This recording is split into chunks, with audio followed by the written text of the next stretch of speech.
This is the greatest financial experiment in human history, and most people don't even realize they're living inside of it. Global debt, public, private, household, corporate, has exploded to levels no civilization has ever carried before. Today, governments borrow trillions as if it were nothing. Central banks print money with keystrokes. Families take out 30-year mortgages as casually as buying groceries. And yet, we still talk as if debt were something normal, harmless, and permanent. The truth is more unsettling. Debt has always been a tool of power, a weapon of control, and a ticking time bomb waiting for the right spark. The real question is not if the current mountain of global debt will cause a crisis, but when and who will pay the price when the system resets. To understand how we got here, we need to go back to the roots of debt itself. Debt is as old as civilization. The first clay tablets in Mesopotamia, thousands of years before Christ, were not poetry or philosophy, but ledgers, records of who owed whom, how much grain, how many cattle. But these weren't just accounting records. They were the building blocks of social hierarchy, the foundation stones of power structures that would persist for millennia. In the Code of Hammurabi, written around 1750 BCE, debt slavery was institutionalized. A man could sell his wife, children, or himself into bondage to satisfy creditors. Yet even then, the ancient Babylonians understood something we've forgotten, that unlimited debt would destroy society itself. Every 7 years they declared debt jubilees, wiping the slate clean to prevent the permanent enslavement of the population. In early societies, debt was not just an economic tool, it was sacred. Priests and kings oversaw debts, enforced them, and sometimes forgave them in sweeping jubilees when obligations were erased to keep the social order from collapsing. Imagine that for a moment. The very idea that the survival of society required hitting a reset button on the financial system. Debt was power, but too much debt was a danger. Ancient rulers understood what modern leaders pretend to forget, that you could not enslave an entire population with obligations forever. At some point the system cracks. The pharaohs of Egypt learned this when debt-ridden farmers abandoned their fields, triggering famines that brought down dynasties. The Roman Republic discovered it when debt crises sparked civil wars that eventually destroyed the Republic itself, transforming it into an empire ruled by Caesars who understood that bread and circuses were cheaper than revolution.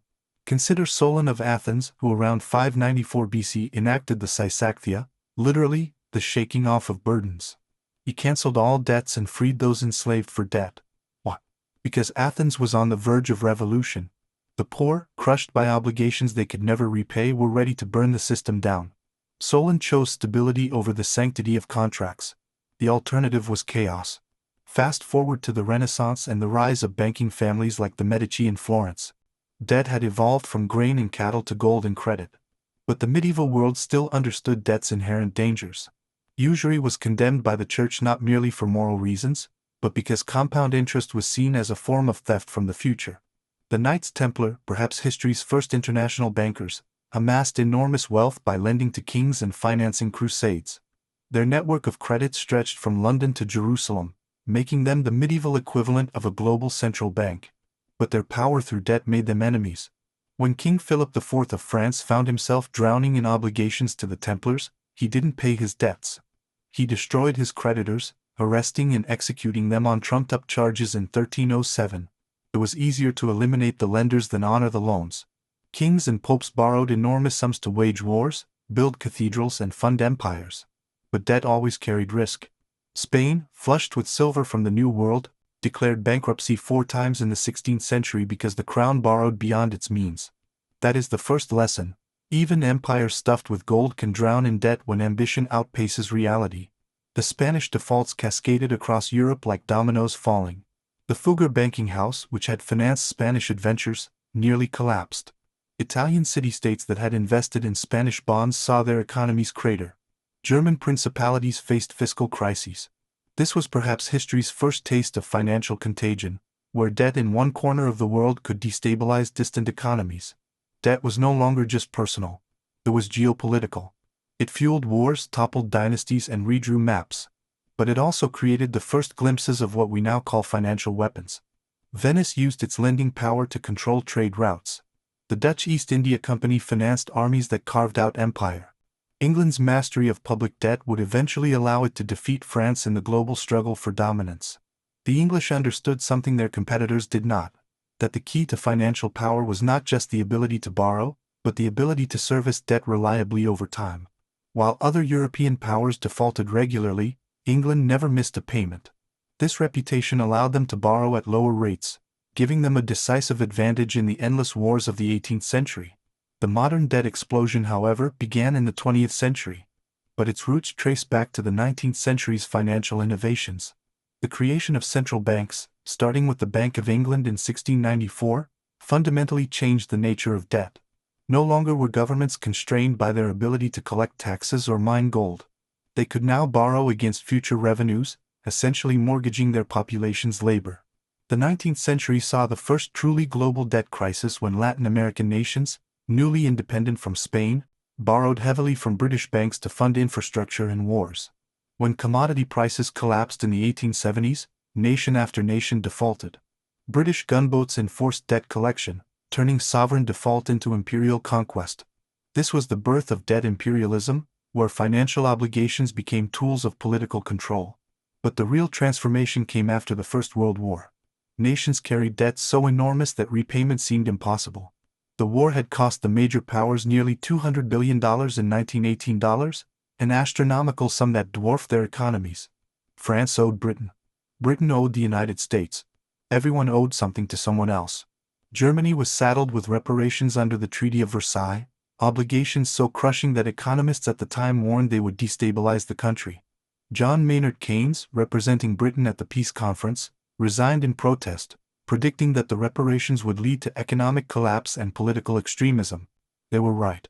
The hyperinflation of the early 1920s, when Germans carried wheelbarrows of paper marks to buy bread, was a direct consequence of debt obligations that could not be met in real terms. The Weimar Republic tried to pay its debts by printing money, destroying the savings of the middle class and creating the conditions for radical politics. By 1923, a single US dollar was worth 4.2 trillion marks. That disaster left scars deep enough to shape the politics that led to the Second World War. Adolf Hitler's rise was fueled partly by resentment over the debt slavery imposed by the Versailles Treaty. When he came to power, one of his first acts was to repudiate Germany's foreign debts. Debt was not just an accounting problem. It was the fuel of chaos. Then came 1944 and the Bretton Woods Conference. This was the moment the financial system of the modern world was engineered, though few understood the implications. Meeting at a resort in New Hampshire, representatives from 44 nations designed a monetary system that would govern the world for the next 3 decades. The United States, holding 2/3 of the world's gold at the end of the war, set the rules. The dollar became the anchor, convertible to gold at $35 per ounce. Other currencies pegged themselves to the dollar. The idea was stability. The reality was dependence. Every nation's debt, every government bond, every economic calculation now rested on the promise that the United States would maintain discipline. But there was a hidden trap in the system. As the world's reserve currency, the dollar had to be available for international trade. This meant the United States had to run persistent deficits, supplying dollars to the world. But running deficits meant creating more dollars than there was gold to back them. The system contained the seeds of its own destruction. For a while it worked brilliantly.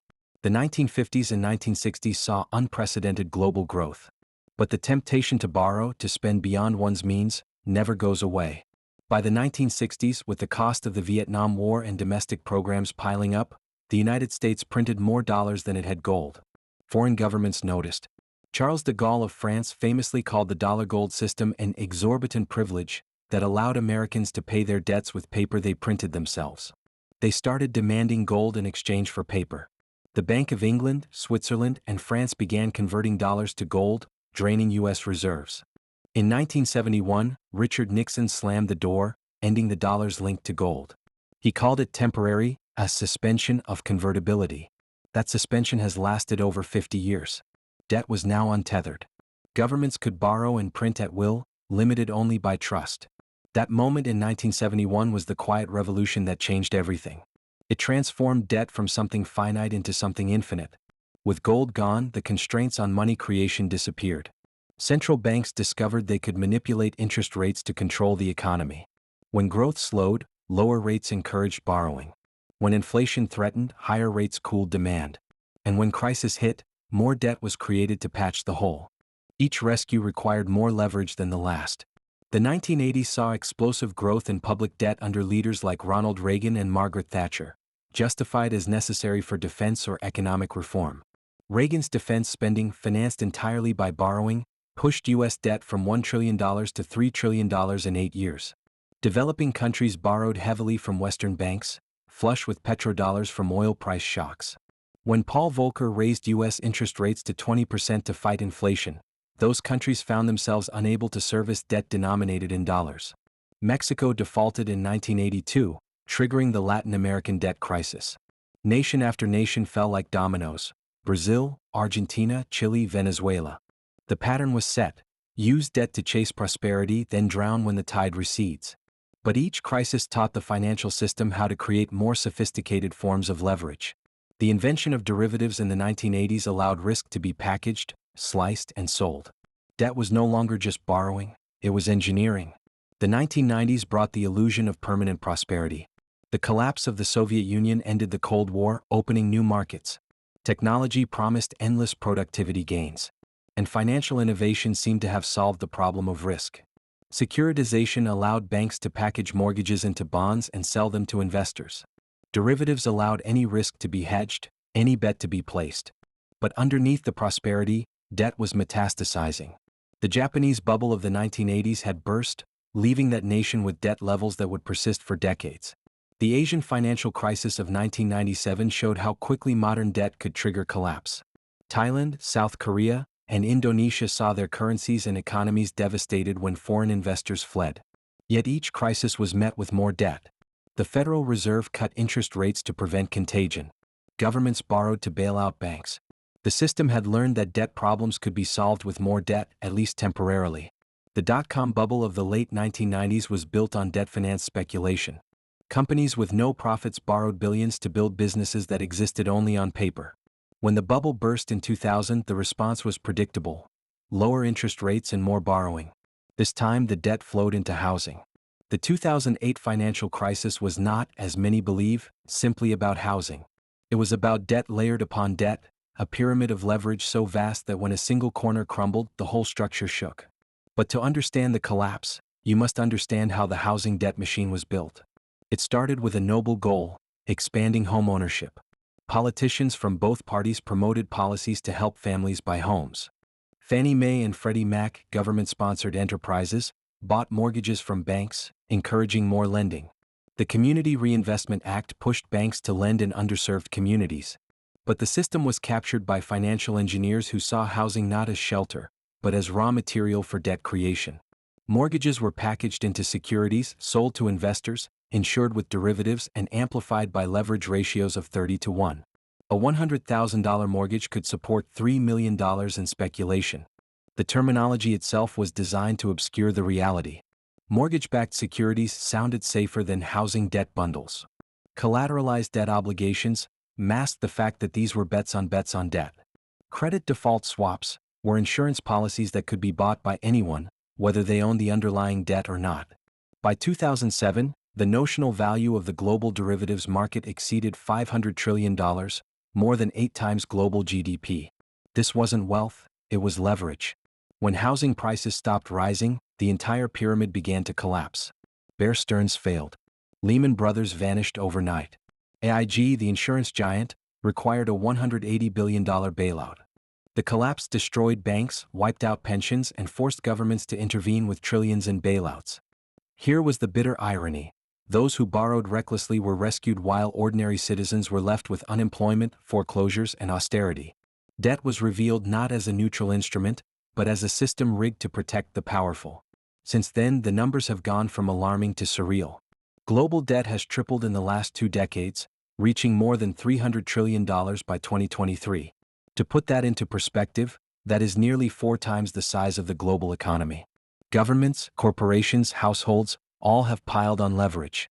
Some nations like Japan now carry public debt levels over 200% of GDP. The United States adds trillions every year with barely a debate.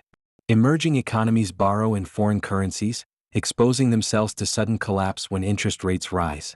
China has built entire cities with borrowed money, creating ghost towns that stand as monuments to debt-fueled speculation. Europe struggles with peripheral nations like Greece and Italy whose debt levels make them perpetually vulnerable to crisis. The whole system has become a giant balancing act where stability depends on the illusion that debt can expand forever without consequence. Central banks have become enablers, cutting interest rates to zero and below, making borrowing irresistible and saving pointless. But debt always has consequences. It distorts behavior. It creates bubbles. It shifts wealth. And most importantly, it enslaves future generations. Every dollar borrowed today is a claim on tomorrow's work. And when the numbers grow too large, the repayment becomes impossible.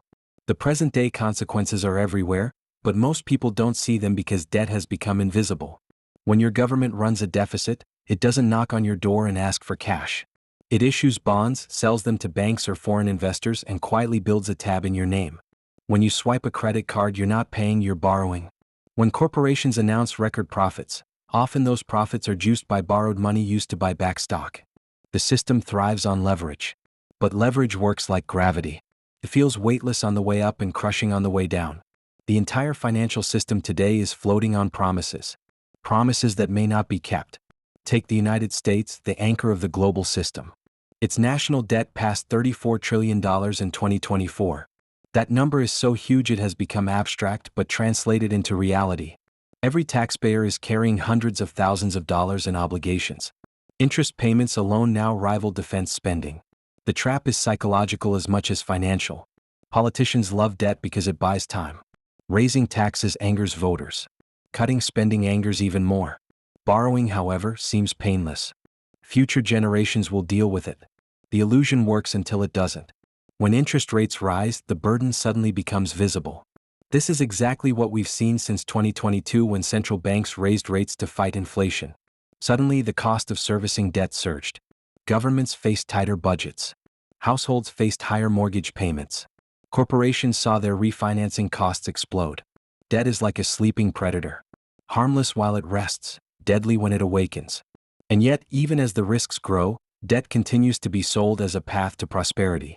Students are told to take on tens of thousands in loans for degrees that may or may not pay off. Families are told to stretch for homes they can barely afford because real estate always goes up. Nations are told that deficits don't matter because central banks can print unlimited currency. This is the great lie of modern finance, that debt is free, infinite, and safe. History screams the opposite. What comes next is not hard to guess if you've studied economic history. There are only a few escape routes when debt piles up beyond reason. One is inflation, silently reducing the value of what's owed by debasing the currency. This is already happening. When prices rise 10%, your savings lose 10% of their power. But your government's debt shrinks by the same measure. It is a hidden tax and it is politically easier than default. The second route is restructuring, admitting the debt cannot be paid and renegotiating terms. We saw this with Greece during the Eurozone crisis when bondholders were forced to accept losses. The third route is outright default, refusing to pay at all. History is littered with sovereign defaults from Argentina to Russia, each time sparking turmoil. None of these options is painless. They are all forms of breaking a promise. So which way are we headed? The signs point toward inflation as the preferred path. Central banks may posture about fighting it, but debt-laden governments need it. They need the erosion of real value to make their obligations bearable. That means ordinary citizens will carry the cost. Your savings, your wages, your future purchasing power will be drained to preserve the system. It is the oldest trick in the book. But here's the final insight. Debt is not just economics. It is about power. Who lends? Who borrows? Who gets rescued when things collapse? The financial system is designed so that when debt becomes unbearable, the powerful rarely pay. Banks are bailed out. Corporations restructure. Politicians retire. Ordinary people, meanwhile, lose homes, jobs, and hope. That is why understanding debt is not just financial education. It is survival. If you don't see the trap, you will live inside it without even realizing you're chained. So what should we do? First, strip away the illusions. Understand that debt is not neutral. Every dollar borrowed has consequences. Second, recognize the historical pattern. No empire, no nation, no system has escaped a reckoning with debt. The timelines vary, but the destination is always the same. Third, protect yourself. That doesn't mean panic or burying gold in the backyard. It means building real wealth that isn't entirely at the mercy of paper promises. Assets that hold value across cycles, knowledge that cuts through the lies, perspective that keeps you from falling for the same old tricks. Because the system will keep repeating them. This is the lesson of history. Debt builds, leaders deny, crises erupt, and societies reset. The only choice you have is whether you face that cycle blind or awake. Global debt is not just a number on a spreadsheet. It is the shadow that looms over our future. And unless we learn from history, it will crush us the same way it has crushed every empire before.